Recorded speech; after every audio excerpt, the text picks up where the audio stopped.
Bonjour à tous, je suis Camille. Bienvenue dans ce nouvel épisode de notre podcast. Aujourd'hui, nous allons vous parler d'intuition. Êtes-vous intuitif ? L'intuition se définit comme une capacité remarquable à percevoir et comprendre de manière spontanée, sans recourir à un raisonnement méthodique.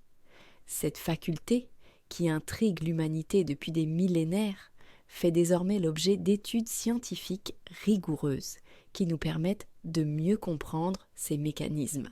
Les philosophes de l'Antiquité, notamment Platon, reconnaissaient déjà cette forme particulière de cognition. Plus près de nous, le psychologue Daniel Kahneman a établi une distinction fondamentale entre la pensée rapide, intuitive et automatique, et la pensée lente, analytique et consciente. Cette classification a considérablement enrichi notre compréhension de l'intégration de l'intuition dans nos processus cognitifs.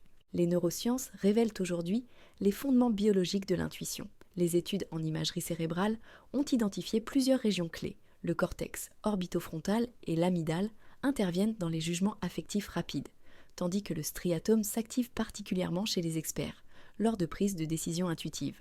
L'axe intestin-cerveau jouerait également un rôle dans ces fameux pressentiments, ressentis physiquement. Dans le contexte professionnel, l'intuition occupe une place prépondérante. Une étude récente de la Harvard Business Review démontre que 65% des dirigeants s'appuient fréquemment sur leur intuition pour leurs décisions stratégiques. Cette confiance repose sur une expertise développée au fil des années, permettant la reconnaissance rapide de schémas complexes sans analyse exhaustive. Les médecins expérimentés illustrent parfaitement ce phénomène, capables de poser des diagnostics précis presque instantanément, grâce à des années de pratique. De même, les traders chevronnés peuvent sentir les tendances du marché sans pouvoir expliciter immédiatement leur raisonnement. Toutefois, l'intuition n'est pas infaillible. Elle peut être influencée par divers biais cognitifs. Le biais de confirmation nous pousse à privilégier les informations qui confortent notre opinion initiale.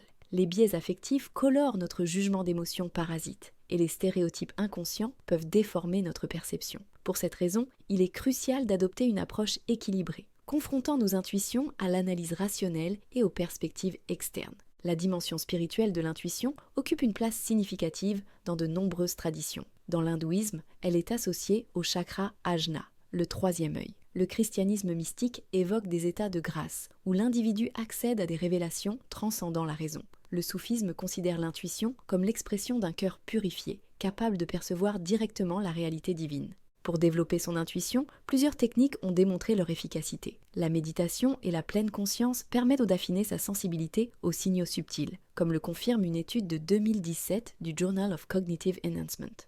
L'écoute active et l'observation attentive des comportements non-verbaux constituent également des outils précieux.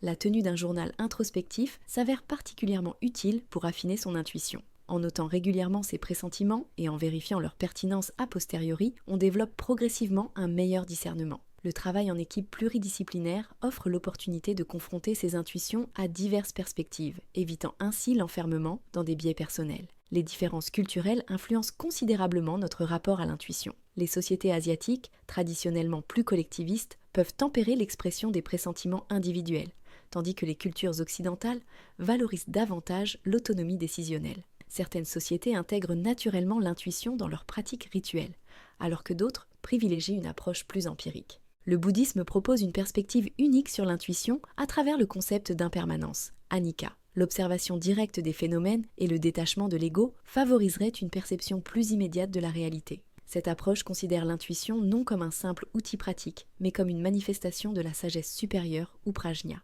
Pour optimiser l'utilisation de l'intuition, il est recommandé de maintenir une conscience aiguë des biais potentiels, de valider ses impressions par l'action ou la confrontation aux faits, et de pratiquer régulièrement des exercices d'affinement de la perception. L'intuition apparaît ainsi comme un phénomène multidimensionnel, relevant à la fois des neurosciences, de la psychologie, de la culture et de la spiritualité. Son utilisation optimale nécessite un équilibre subtil entre ouverture d'esprit et esprit critique. La véritable intelligence intuitive réside dans cette capacité à harmoniser raison et ressenti, tout en restant conscient des limites et des biais de nos perceptions spontanées. Cette approche équilibrée permet d'exploiter pleinement le potentiel de l'intuition sans tomber dans les pièges de la crédulité ou du dogmatisme. Et vous, qu'en pensez-vous ? Si cet épisode vous a plu, n'oubliez pas de vous abonner et de liker ce podcast. Vous pouvez également consulter l'article complet sur l'intuition sur le site AstroVibe.